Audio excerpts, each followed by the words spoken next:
Bon, encore une fois, Elle Kennedy a pris mon cœur. Elle l'a martyrisé, mais elle l'a aussi réparé. Et elle lui a fait beaucoup de bien. Hello! Aujourd'hui on se retrouve pour une nouvelle review et je pense que c'est honnêtement mon coup de cœur de l'année. Je vais pas vous mentir, je l'ai adoré et on parle de Love Song de Elle Kennedy. Et je l'attendais, mais avec impatience. Bon, déjà, on va remettre l'église au milieu du village, la saga Off Campus, qui comprend Off Campus Brière et Campus Diaries. C'est mon univers préféré dans tous les livres que j'ai pu lire. Elle Kennedy, c'est une de mes autrices préférées, pour pas dire mon autrice préférée. Et ce bébé-là, je l'attendais, mais tellement fort, vraiment. Déjà, pour vous dire, je l'ai acheté avant même de savoir que j'allais le lire en français, puisque là j'ai une édition anglaise, comme tous mes off-campus qui sont là, ils sont qu'en édition anglaise, donc je voulais continuer. Mais ça me démangeait de le lire, j'étais à ça de le lire en anglais, tellement j'avais envie de savoir ce qui se passait. Et coup de chance, il est sorti en français là très récemment, donc j'étais trop heureuse. D'ailleurs, si vous ne savez pas dans quel ordre lire les off-campus, Briard, etc., je vous ai fait une vidéo, donc n'hésitez pas à aller la voir, elle est sur ma chaîne, ça peut toujours servir. Pour ceux qui ne connaissent pas, dans la saga off-campus, John Logan, c'est mon crush ultime. C'est vraiment... Dans le livre, ça a été un coup de cœur. Un coup de cœur, vraiment, je sais pas l'expliquer. Dans la série, pareil. De toute façon, je trouve que le casting de la série, mis à part pour Tucker, mais ça ce n'est que mon avis, je trouve que le casting est extrêmement bien réussi. Bref, ça c'est un autre sujet. Et Anna et Gareth sont mon couple préféré. Vraiment, j'ai pas les mots, c'est mes parents en fait, je les aime d'amour, voilà. Et quand j'apprends qu'il y a un livre avec Wyatt Graham et Blake Logan, mais regardez-moi, ce livre est fait pour moi en fait. Il est fait pour moi. Donc, comme je l'ai dit, on va retrouver Blake et Wyatt. Donc Blake, c'est la fille de John Logan et Grace Logan du coup. Donc du tome 2 de Off Campus. Et elle va aller à la maison du lac Tao, qui est une maison que John Logan et Gareth, avec leur femme évidemment, ont acheté pour passer leurs vacances tous ensemble avec tous les autres copains de la bande. Et Blake va là-bas dans l'espoir d'oublier ce qui vient de se passer, c'est-à-dire que en rentrant de Paris, elle est tombée sur une sextape de son mec avec une cheerleader, donc elle l'a évidemment quitté. Et en même temps, elle remet toute sa vie en question. Pas forcément son histoire avec ce garçon, puisque c'était pas réellement de l'amour à 100%, mais plus sa vie en général, sa vie pro, sa vie à la fac, il lui reste plus qu'un an, mais c'est des études qui lui plaisent pas. Elle voit que tout le monde autour d'elle, je vais arrêter de maltraiter ce livre, elle voit que tout le monde autour d'elle a un talent incroyable et elle, rien. Donc pour ça, ses parents lui disent écoute, vas-y, va passer ton été au lac, c'est ok, on te paie les courses, on te paie tout, genre vas-y c'est bon, va, genre recentre-toi sur toi et vois ce que tu veux faire. Sauf qu'arrivée à la maison, elle tombe sur quelqu'un, au départ qu'elle prend pour un voleur, qui lui aussi, cette personne, la prend pour une voleuse, sauf qu'en fait ce n'est autre que Wyatt Graham. Sauf que s'il faut qu'on remette l'église au milieu du village, à 16 ans, Blake, elle a avoué son crush à Wyatt, qui lui a littéralement fait un... comme ça dans les cheveux, là, et lui a ri au nez. Voilà. Et quelques années plus tard, donc... Alors quand elle avait 16 ans, Wyatt en avait 20, ils ont à peu près 4 ans et demi d'écart. Et 2 ans avant ça, avant le présent dans le livre, ils ont dérapé pendant les vacances de Noël, mais pas au point d'aller jusqu'au bout. Ils ont fait quelques prélis et le lendemain, Wyatt a fait semblant de ne pas s'en souvenir en disant qu'il était trop bourré. Évidemment. Bref, Wyatt, pourquoi il est là? Parce qu'il y avait censé y avoir personne dans la maison. Mais Wyatt, il a dit à personne. Il est arrivé, il a débarqué, il a posé ses valises pour tout l'été, lui aussi. Parce que, en fait, Wyatt, c'est un grand musicien, sauf que, ça fait 1 an qu'il n'arrive pas à écrire de chansons. Et il ne veut absolument pas de l'aide de sa mère, qui, on rappelle, Anna, est une grande compositrice. Voilà, donc ils se retrouvent tous les deux. Au départ, ils se battent pour savoir qui va partir, jusqu'à ce qu'ils disent, écoutez, ok, on reste tous les deux, mais genre, par contre, on se parle pas, on fait rien ensemble et basta. C'était évidemment sans compter sur Papa Logan et Papa Garrett, qui vont dire à Wyatt, mon petit, tu as décidé d'être là, tu veilles sur elle, tu es sa nounou. Très drôle, très très drôle, parce que du coup Wyatt il s'attendait pas du tout à être nounou pendant tout l'été, lui il est là pour un but précis, et je vais martyriser ce pauvre livre pendant toute la session où je vous parle, mais c'est ok, je l'aime, je me ferai pardonner.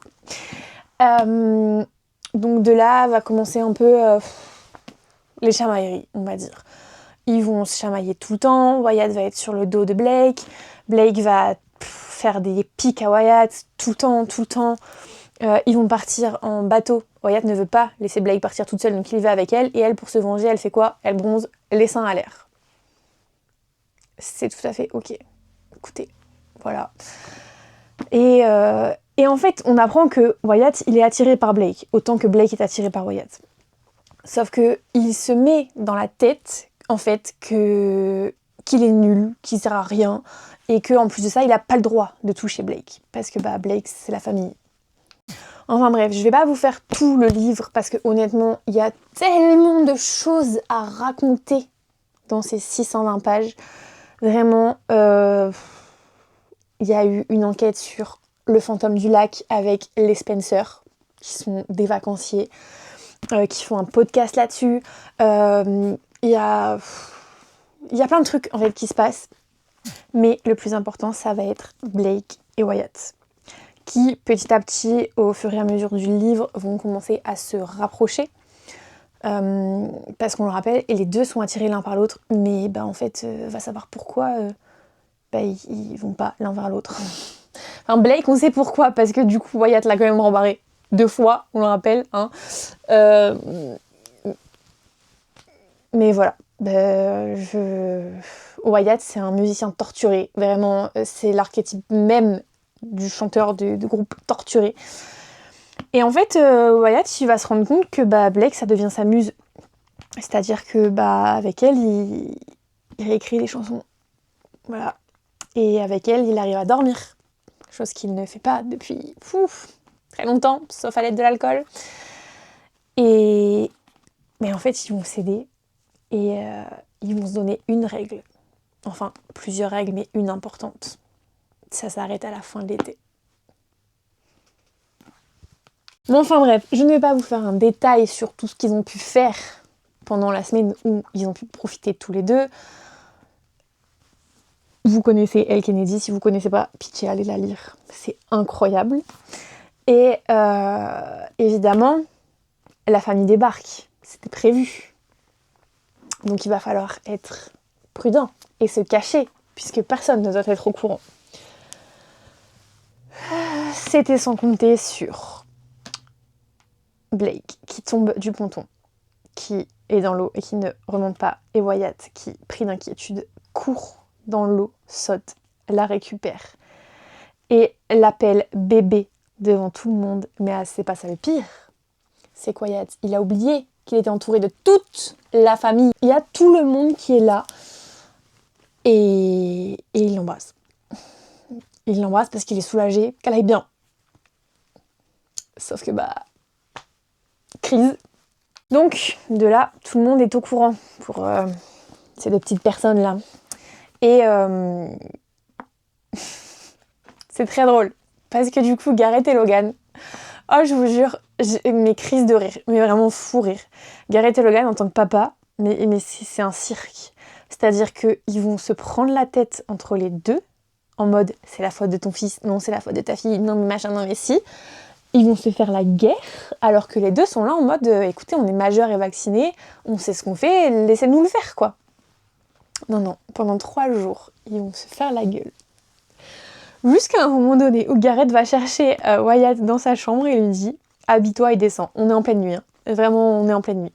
Il se retrouve sur un bateau avec Logan et Gareth. Et les deux lui font un interrogatoire. Et Gareth dit à Logan, tu vois, je te l'avais dit qu'il était amoureux de ta fille.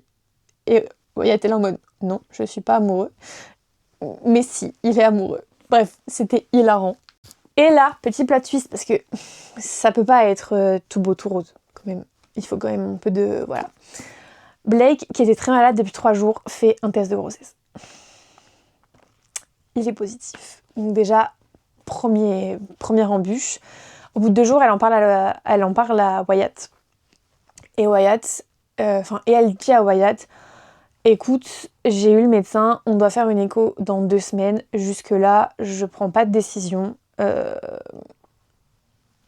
Mais genre tu es au courant et dans 2 semaines, on prendra la décision tous les deux. Wyatt, il panique pas trop, ce qui est un peu bizarre, mais il panique pas trop. Il est là pour Blake et tout. Et en fait, Blake, elle est tellement malade qu'ils sont obligés de le dire aux parents. Bon, sachant que Grace, la maman de Blake, était déjà au courant parce que c'est elle qui l'a aidé pendant 2 jours.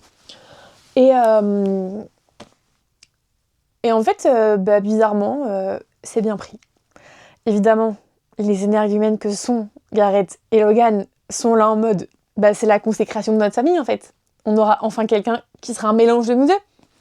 C'est ok, c'est des fous du bus en fait. C'est des fous du bus. Ils s'attendaient ça depuis toujours. Vraiment. Je crois que depuis qu'ils ont fait des enfants, même pas depuis qu'ils sont meilleurs potes, ils s'attendaient à ce que leurs enfants soient ensemble et fassent un enfant. C'est sûr, dans leur tête, fous du bus. Bref, donc Blake est enceinte. Jusque-là, tout va bien. Tous les deux, on voit dans leur POV que ils ont quand même envie de l'avoir cet enfant. Même si Blake elle a que 21 ans, que Wyatt il va avoir que 25 ans, que c'est leur début, qu'ils savent même pas s'ils sont réellement ensemble ou pas. Wyatt il vient de dire je t'aime à Blake, mais Blake elle a l'impression que c'est parce que elle est enceinte qui lui dit ça. Bref, bourbier. Mais pas trop bourbier quand même, parce que le pire arrive. Blake, elle est giga malade. Mais genre giga malade. Au point où à un moment donné elle fait un malaise, donc sa famille l'emmène aux urgences. Et elle se réveille après une opération. On lui dit écoute, tu as fait une grossesse extra-utérine. Il y a plus de bébé.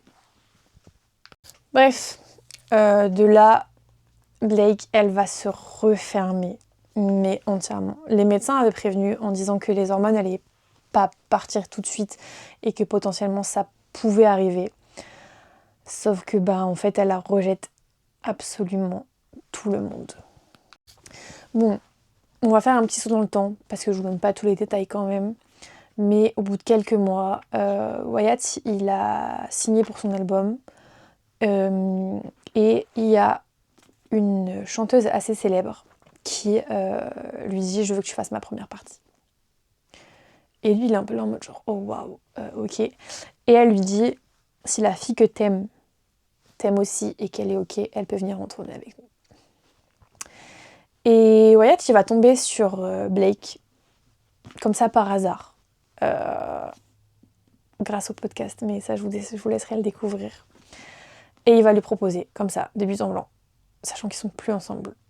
Et Blake, elle est là en mode genre... je peux pas, et genre tu serais bien mieux avec cette chanteuse, etc. Bref, au final, Blake, elle parle avec Logan, son père, qui a une big crush de Off Campus. Et Logan, il lui dit, mais en fait, tu t'excuses ? Parce que oui, ok, t'étais mal, mais lui aussi, il a perdu un bébé. Donc tu t'excuses, tu lui dis ce que tu ressens, et tu lui dis que oui, tu vas y aller faire cette putain de tournée, en fait. Et Wyatt, il est à la radio, en direct, en train de faire une interview. Et Blake, elle appelle la radio. Et elle dit, oui, j'ai un message pour Wyatt, c'est moi la fameuse muse, etc. Et au départ, les gens de la radio disent, c'est un canular, enfin, on l'écoute, ça va être drôle. Et en fait, Wyatt, il reconnaît la voix. Et elle lui dit, elle s'excuse. Elle lui dit, je dis pas pourquoi à la radio, parce que ça regarde personne. Mais elle lui dit, je suis enfin prête, je t'aime. Et en fait, c'est la première fois qu'elle lui dit je t'aime. Et c'était beau. Et elle lui dit, là, quand t'as fini, je suis dans le hall de la radio, je t'attends. Et là, il a tout lâché pour la rejoindre. J'étais si heureuse, vraiment. Enfin bref, un happy end comme on les aime. J'ai hâte d'avoir de leurs nouvelles dans le prochain puisque Bad ID, qui devait sortir à la fin de l'année en anglais, sortira en mai 2027. Donc on devrait la voir, je pense, début de l'été de l'année prochaine. C'est très long, c'est très très long. Je pense que je vais peut-être le lire en anglais, celui-là, pour avoir la suite. Sauf si j'ai encore une palle plus longue que mon avenir au mois de mai et que du coup je peux attendre. Mais bref, je vous conseille Love Song si vous avez déjà lu toutes les sagas avant. Si vous n'avez pas lu la saga Off Campus, Briare et Campus Diaries, je vous les conseille, mais plus. Vraiment, il n'y a pas photo. Pareil, je redis, l'ordre de lecture, il est sur ma chaîne. Je vous mettrai le lien dans la description. Mais je crois honnêtement que c'est mon coup de cœur de l'année. Je l'aime. Je l'aime d'amour. Si je pouvais me marier avec ce livre, je le ferais. Voilà. Bref, allez le lire. Bisous.